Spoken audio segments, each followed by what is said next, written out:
what I took from it was that guy's got a tremendous amount of character, and that's got to count for something. He is hell bent that he can do this job. So I don't know how much of it lies on Ryan Day's insistence on the single safety set, because now with the other guy calling it, he's using a 2 safety set and a lot of zones and mixing it up a little bit. Plus,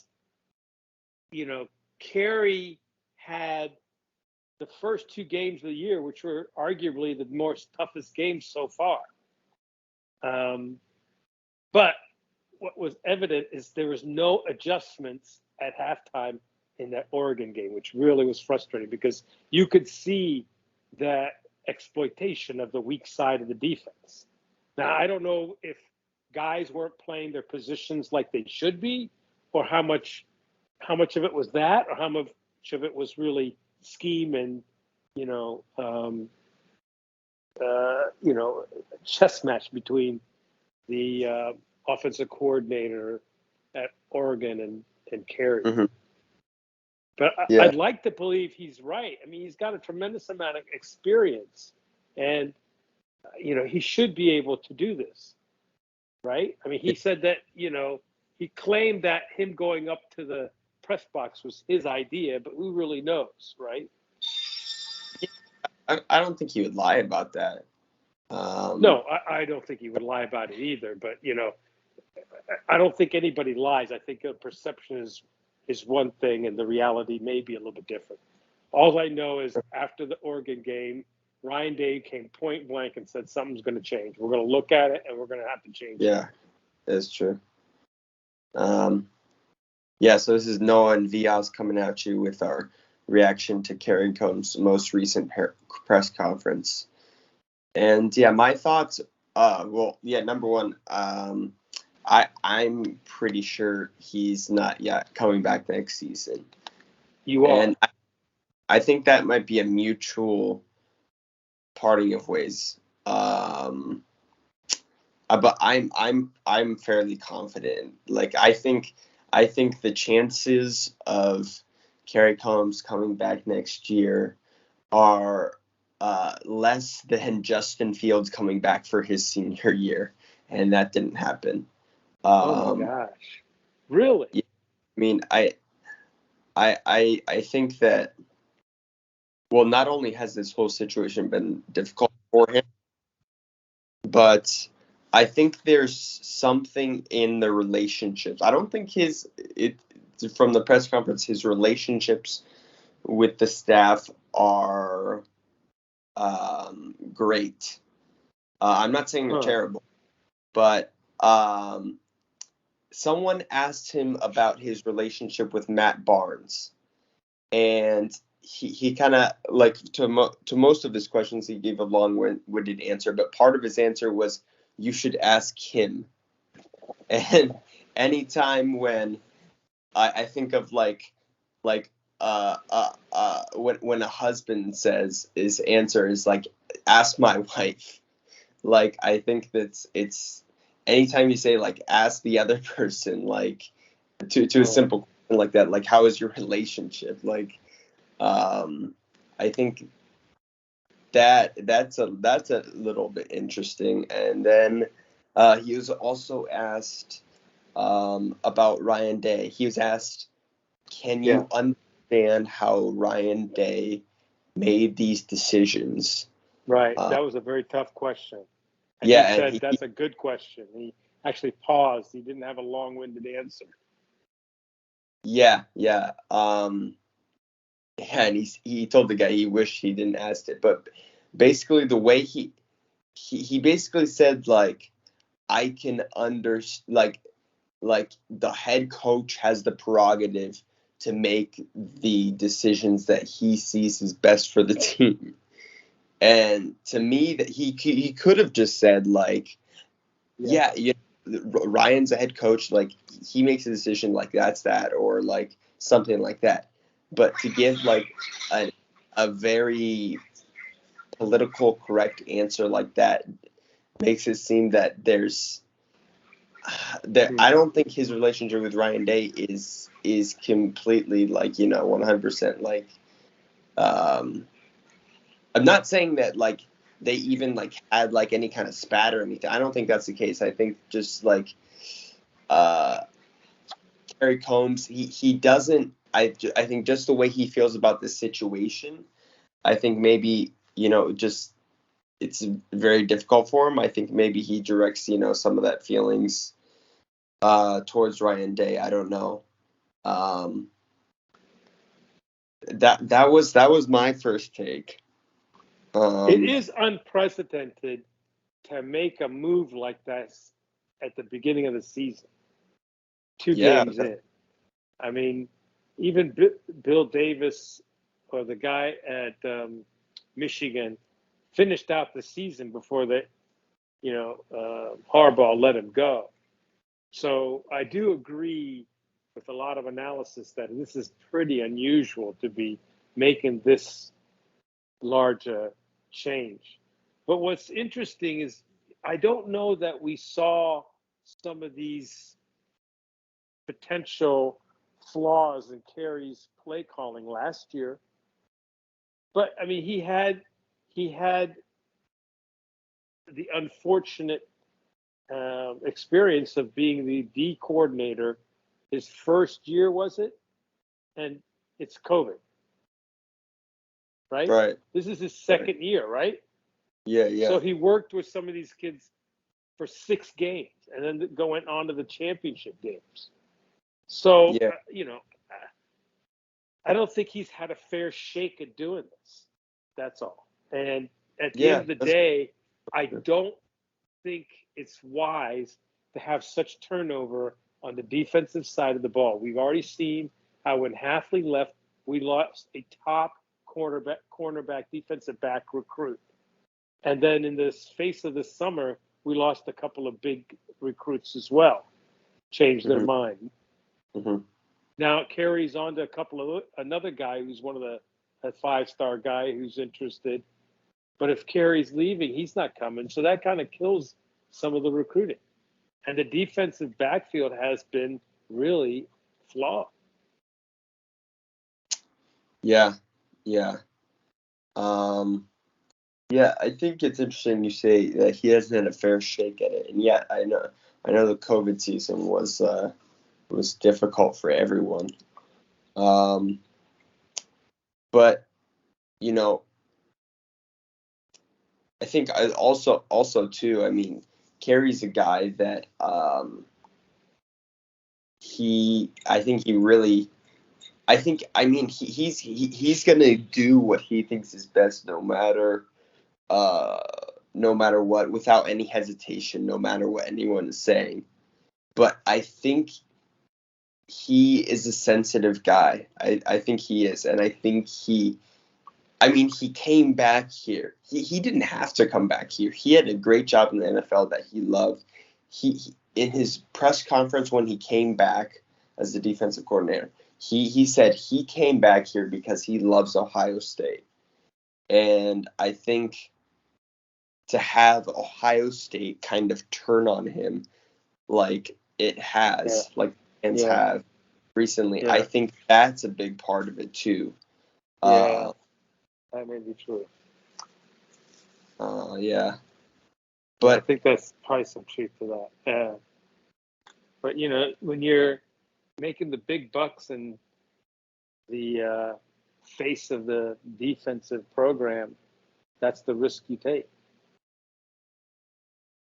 You're yeah, either on a high because they love the hell out of you, or you're on a low because they hate the hell out of you and blame you for everything. And arguably, it's not all his fault. I'm sure you got brand new kids back there trying to figure it out. And now Matt Barnes is looking like the cat's meow, having played 2 weaker teams and having right. 2 games behind his belt with seeing players perform. We know there's something going on in the chemistry of that team when Kayvon Pope, stomps off the fields and says, fuck Ohio State. And, that other guy, Gant, going into the portal. I mean, I don't know what's going on there, but there's something in the chemistry there You know, and Ryan Day's argument is you come to play at Ohio State because you want to be a Buckeye and you want to be a part of this team and family spirit. You Yeah. don't come here because you don't you want to go to the NFL or you want his tutelage. You're coming here because you like Ohio State and you want to be a Buckeye. Yeah. And that's why he stacks the quarterback room with 5 stars every year if he can. Because, if you look at, and I got to credit Doug on it, Le Maurice, because I didn't really realize this. Penn State, Iowa beats Penn State with their backup quarterback, and Penn Yeah. State makes it a game till the very end. And their Yeah. backup quarterback last year is the guy at Kentucky, who's now in an undefeated team in the SEC. So, Doug was trying to suggest, and I kind of agree with him, that a backup quarterback is a pretty freaking important position because the guy goes down, it's everything. Georgia's playing right now with the backup guy, and the guy who was supposed to start ahead of him got hurt.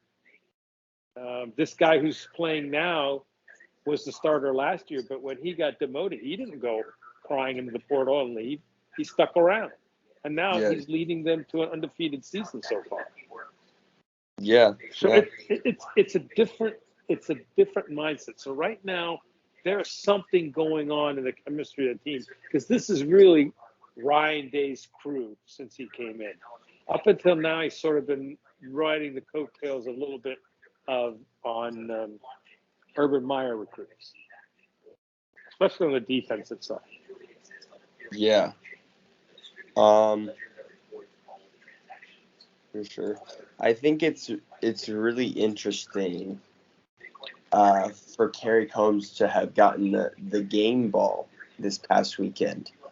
I mean, when you think about it, like, why would Ryan Day do that? I mean, this is a job that should be completely selfless. Like, these coaches are here for the players. Like, why would a coach get the game ball? The players play the game. They're the ones out there on the field. But it's because Ryan Day, his job isn't just to be in charge of everything and also to mentor the egos of players like Kayvon Pope and the stacked quarterback room who wants playing time. But it's also to manage the ego of guys like Kerry Coombs. And I think that was a really interesting, like, I've never heard of a coach getting a game ball before. Have you? I can't remember off the top of my head, but I thought there were times. I think I thought when Larry Johnson coached, interim head coach thing for Michigan State, I thought he got the game ball for that or something like that. Okay. They were just so excited for him. I mean, Kerry is a player's coach, right? Yeah. The thing that you said about you think he's gone, the one thing I heard in that conference that made me feel he may be gone or that he's a little upset is because he went to the press box, but he missed touching players, contact, emotion. Yeah. And he said, Kevin Wilson's a great guy, but we're not hugging each other or anything like that. Yeah. So I don't know. It is interesting that Ryan Day gave him the ball, but maybe he's thrown in a bone. Kerry's never been a defensive coordinator, right? Huh? Some people could argue he's never been a defensive coordinator at this college level or even the pro level, right? He's only been a defensive back coach. Now, he was a very successful high school head coach, but that's a different level when you're stepping up into this. So, yeah, he may be able to do it, but he has no experience. And I remember listening to a podcast where they said, there are other guys out there who have defensive coordinating experience. that you could have hired. And Kerry is a great guy, and I wish him the best, but he's got no experience at this. Yeah, I mean, so riddle me this. I mean, I think that there are two types of coaches. I think there's the players coach, which I think is exactly what Kerry Combs is a guy who's it's all about the players for them, and they love their players, and they're rah guys. They're great at developing relationships, and that's 100% Kerry Combs. And then there's the kind of CEO strategist coach. Not to say that you can't have a little bit of both, but I think those are kind of like two separate things. And I think to be a defensive coordinator at a place like Ohio State, I mean, I think you kind of have to be like a CEO strategist type. And I don't think Kerry Combs is that. I mean, I think it's interesting that like he said during the press conference, like he can't remember what day it is, or his wife asked him what he said in the speech for the game when he got the game ball. He said he didn't remember. Like Right. I mean, maybe this is me reading too much into it, but I wonder if like a guy like that who just kind of like doesn't really think, doesn't have like a maybe a long-term memory like that, is just kind of like a go guy, and like is not fit for like this role, which is more of a kind of strategist, CEO. Maybe you're right. That's a good point. That's an interesting observation. Yeah. But I don't know. I don't. I see Brent Venables. While he does a lot of CEO type stuff, but he's also a player's coach, I think. Yeah. I guess they're not separate things, but I think Kerry Combs has one of those things, and I think he doesn't have the other one of those things. That's just my opinion. Yeah, we'll see. Time will tell, I think.